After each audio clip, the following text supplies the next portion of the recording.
Governor Gavin Newsom just signed a first-of-its-kind deal with Anthropic. Every California state agency, city, and county now gets access to Claude at a 50% discount. That's hundreds of thousands of government workers, every state department, every city hall, every county office, all rolling out Claude across their operations at half the enterprise price. What makes this politically interesting is what's happening simultaneously at the federal level. The Trump administration recently designated Anthropic a supply chain risk. The federal government is pulling back from Anthropic while California is doubling down. We just entered a new phase where AI vendor choice is becoming a political statement. Today, I'll walk through what the California deal actually does, why the federal-state split is happening, what this means for careers in government and government-adjacent work, and where AI policy is heading. The deal is structured around a 50% enterprise discount for all California state agencies, plus 58 cities and 58 counties that opted in. Access includes Claude Pro Tier, Claude Team, and Claude Enterprise plans, depending on the agency's needs. Rate limits are elevated. Compliance certifications required for government work are pre-configured. The estimated user base at full rollout is 400,000 to 500,000 government workers. That's larger than the workforce of many Fortune 500 companies. The initial deployment targets: administrative work, document processing, constituent services, and analysis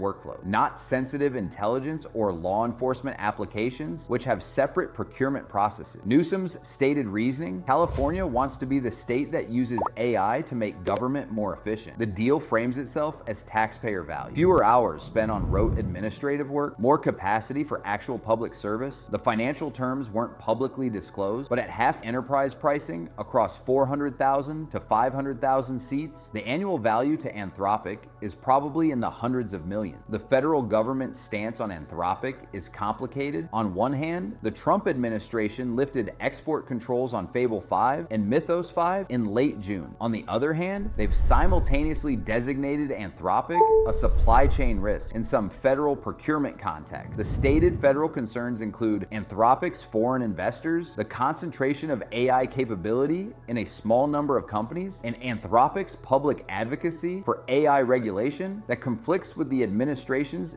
deregulatory stance. Anthropic has responded by aggressively pursuing state government deals to demonstrate value and build political constituency independent of federal politics. California is the first big state deal. Expect similar arrangements with New York, Illinois, and other progressive-leaning states in the coming months. The strategy is to build irreplaceable footprint in government operations before any federal restrictions could constrain broader business. The political calculation on all sides, AI vendor choice, is now a partisan issue. Blue states will lean toward Anthropic and Google. Red states will lean toward OpenAI and xAI. The AI industry is being drawn into partisan alignment whether it wants to be or not. If you work for California state or local government, Claude is coming to your job in the next 6 to 12 months. The initial rollout will be selective. Certain departments first, certain use cases first, administrative and document-heavy roles will be first in line. The direct impact on your work: a lot of routine tasks will become AI-assisted or fully automated. Drafting standard letters, processing forms, analyzing standard requests, preparing routine reports, these become significantly faster. The indirect impact: expectations for output volume per employee will rise. If Claude makes each worker 30 to 50% more productive, the workload assumption per person adjusts. This isn't necessarily bad. Government workers who embrace the tools may see less overtime, more manageable caseloads, and more time for the parts of the job that require judgment. For workers who resist the AI rollout, the professional risk is real. Departments will measure productivity. Workers who use the tools produce more. Workers who don't fall behind on internal metric. The specific move: get ahead of your department's rollout. Learn Claude now. Position yourself as the person your colleagues come to for AI help. That skill becomes valuable in performance reviews. Beyond government workers themselves, this deal creates opportunities in adjacent professional categories. Consultants who work with California state agencies: big opportunity to help agencies deploy Claude effectively. If you can walk into a department, understand their workflows, and build Claude-based systems that solve real problems, you're in demand. Trainers and educators: thousands of government workers need training on effective Claude use. Training contracts, workshops, and educational content targeting government users is a real market. Third-party developers building on Claude for government-specific workflow tools designed for public sector use cases will find willing customers. Claude-based case management, Claude-based constituent communication, Claude-based grant application processing. For anyone in this space, California is now the largest single AI market you can serve. The regulatory environment is favorable. The budget is real. The political will is there. If you're currently doing consulting work for private enterprises, expanding to include state and local government adds a large, growing, less crowded market.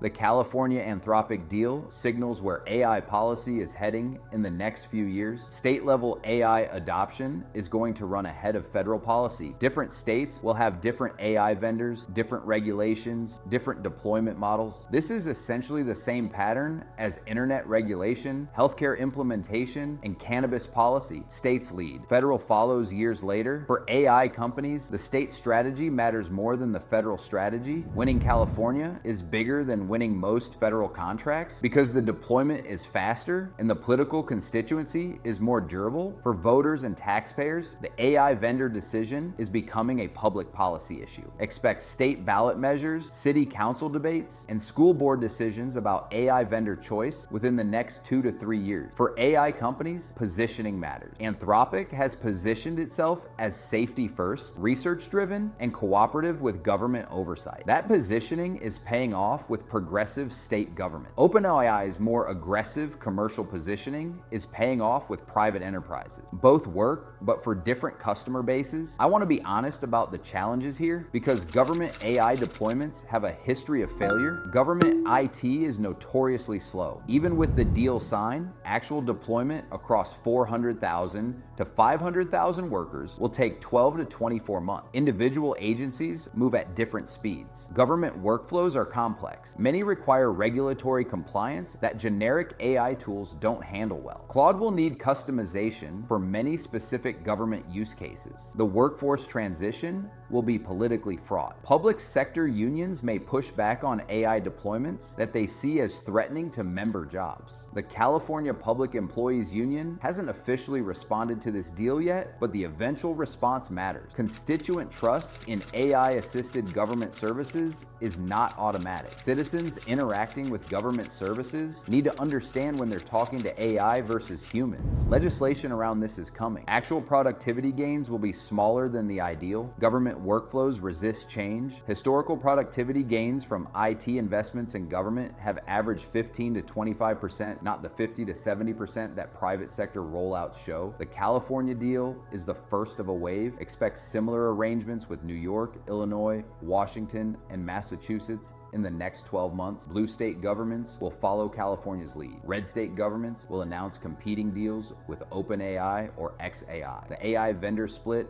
will roughly follow political lines. Local government will move faster than state government in some cases. Cities that want to demonstrate innovation will announce their own AI vendor selections. Federal government will eventually catch up. Once state deployments prove value, federal agencies will follow. The federal contracts will be larger but slower. For anyone paying attention, the government AI market is the sleeper opportunity of 2026 to 2028. Big budgets, long procurement cycles, sticky customers, and the demand is real. In the comments, do you work in or around government, federal, state, or local? Tell me your context and I'll tell you what the specific Claude deployment implications for your role might look like. This wraps this series. If you've watched all 32 videos, you have the most current map of where AI is in 2026 that exists anywhere on YouTube. Subscribe and turn on notifications. The next series is about the AI agent economy that's about to break wide open, and I'm covering the tools and business models that are actually generating revenue right now. See you in the next one.